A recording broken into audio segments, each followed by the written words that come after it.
Thank you, Madam President.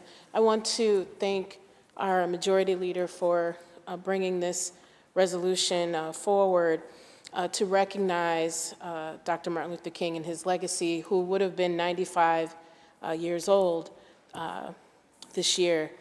You know, as we're here in the Senate chamber remembering the legacy of Dr. King, someone who was not only, as my colleague Senator Kennedy just noted, one of the most pivotal and greatest leaders for civil rights here in this country, but also the world. I mean, he was a global leader on efforts around humanitarianism. His efforts were designed to really advance justice and liberation. And so it is worth noting, and we all are familiar with his speech that was given during the March on Washington, I Have the Dream speech. And one of the things that I often like to lift up is that after that time, in reflecting on the state of this nation during that time and subsequently, Dr. King also realized the very daunting challenge that we have of actualizing that dream. And he talks about it in his book, Where Do We Go From Here? Community or Chaos? And when you think about the climate that we're in right now, that same idea of where do we go from here, here in this chamber, we have an obligation and an opportunity to really create community through equitable policies and practices. And so, in looking at his legacy and lifting up the importance of women, as we were talking about earlier when we recognized the lacrosse team breaking records, we also know women played a very pivotal role in assisting and guiding Dr. King in the legacy that he created. His wife, Coretta Scott, few days after he was assassinated, to be clear, he didn't sacrifice his life, he was killed.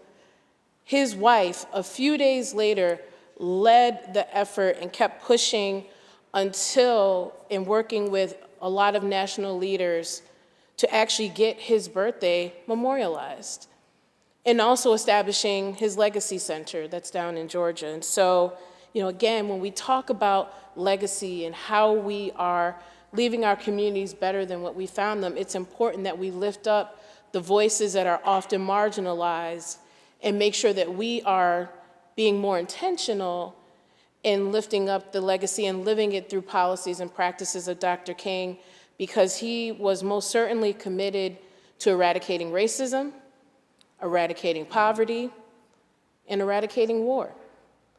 And so it is with that legacy, as I said earlier, we have a responsibility to do that, and we can do that in this chamber through our policies.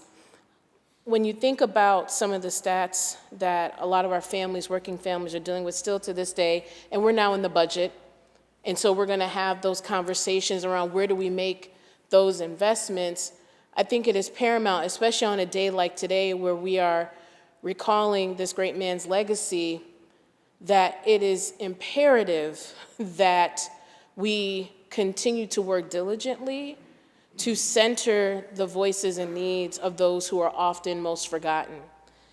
And so as I, close, I would be remiss if I didn't lift up another important woman in Dr. King's life, and that was his daughter, Dr. Bernice King, who also shared yesterday that, especially for folks like us who are elected and other leaders, that when we evoke the name of her father, it is paramount that we tell the totality of his legacy, and more importantly, beyond words, but through actions, policies, and practices.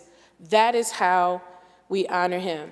Again, I want to thank all of my colleagues for your remarks, and I look forward to us doing the good work and continuing to advance the legacy of Dr. Martin Luther King, Jr. Thank you so much.